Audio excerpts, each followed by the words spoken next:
Well, that's really a tough act to follow, and I get that job every year, and I'm surprised nobody has left yet, but thank you all, especially the honorees, not just the ones from this year, but the 8 others from past years who are here. You are the true heroes. We celebrate you, we honor you. Every day, you give of yourselves to help children. As I was trying to plan my closing remarks for tonight, I was watching TV, which I do all too seldom, frankly, and there was a new Marine Corps ad I saw, and it ends with the line that says, "Which way would you run?"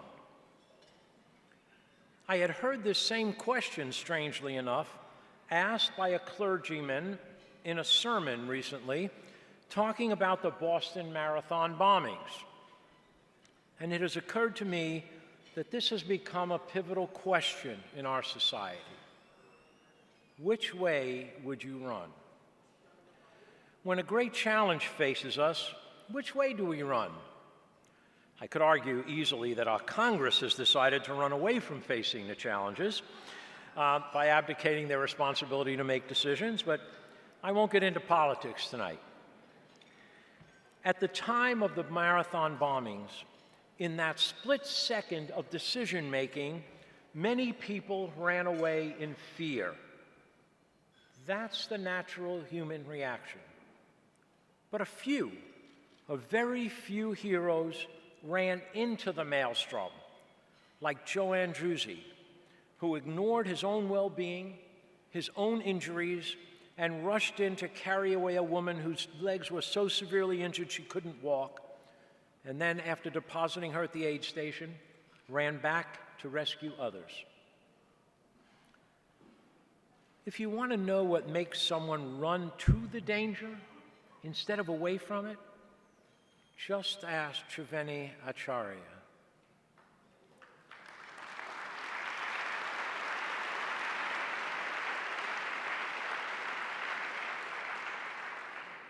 If you want to know what makes people take on the greatest of challenges rather than turning away from them, just ask Kiely Mycroft.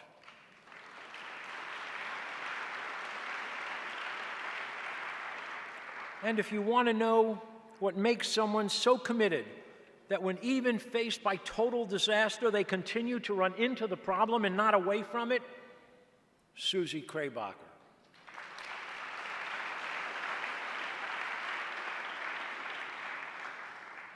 Which way would you have run had you been at the Boston Marathon? When Andruzzi was asked about his heroic acts, you know what he said? He said, "I'm not a hero. The people who crossed the finish line and ran straight to the triage tents to give blood and tend to the fallen, they were the heroes." And yet, he continued to run into the danger and not away from it. Which way would you run today if you saw that little boy being dragged on a garbage can lid with his stump of his leg all bloodied and missing, like Meade Wells did? Or if you saw the hungry children and families, as Lauren Bush Lauren did, which way would you run? I have to say that the Marines' use of the tagline, "Which way would you run?" is not some Madison Avenue hype. Our Marines have always been the ones who run into the fray, not away from it. From Iwo Jima to the Inchon Reservoir, from Guadalcanal to Helmand Province, that is what has defined the Marine Corps. But for us, here in this room tonight, the question is filled with a different meaning.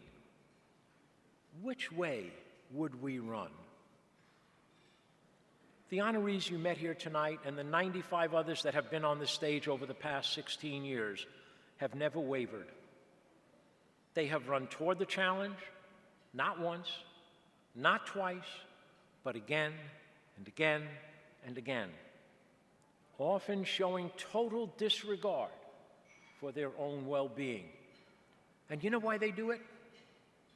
One simple reward: the smile of a child.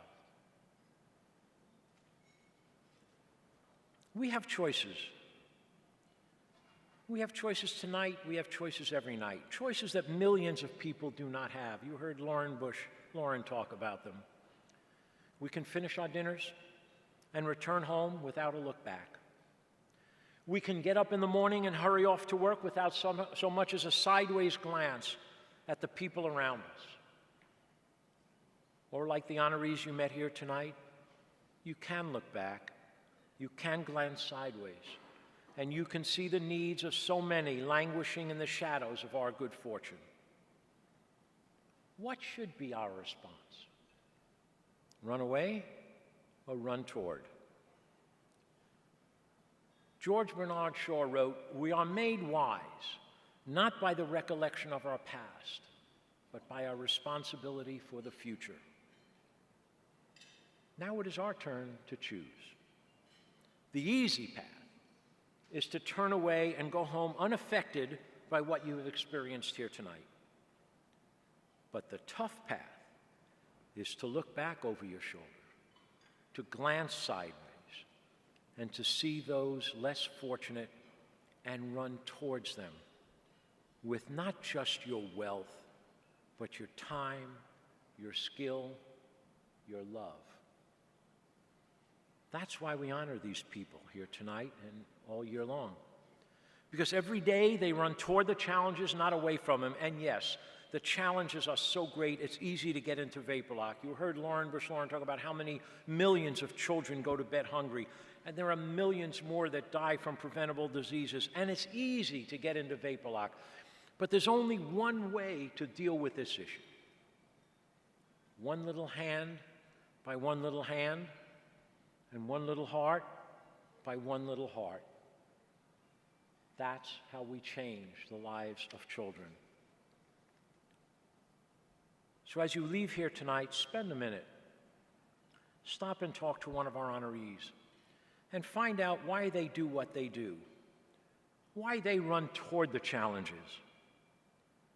I noticed a few days ago that Pope Francis said, quote, "True charity requires courage." Interesting. Did you not see courage here tonight demonstrated before you? So on the way out tonight, you can look back, you can look sideways, or you can go straight home. But if you look back or look sideways, consider the fact that if you stop at the door and buy one more key, maybe you can help unlock a child's future. Because that's what we're here to do. These honorees you heard here tonight, and you will meet on your way out, they face those challenges. Our job is to help them do it. Khalil Gibran, the great Lebanese poet-philosopher, said, "Your children are not yours alone. They belong to the world. We have an obligation. We have an opportunity. We have a responsibility." So I thank you all from the bottom of my heart for being here tonight, for supporting this effort, and for many of you who have been here for years now, for your continuing support. But it's not over. Tonight, like a graduation, is not an ending, it's a beginning. So thank you all for being here. And we bless you all and wish you a good night. Thank you.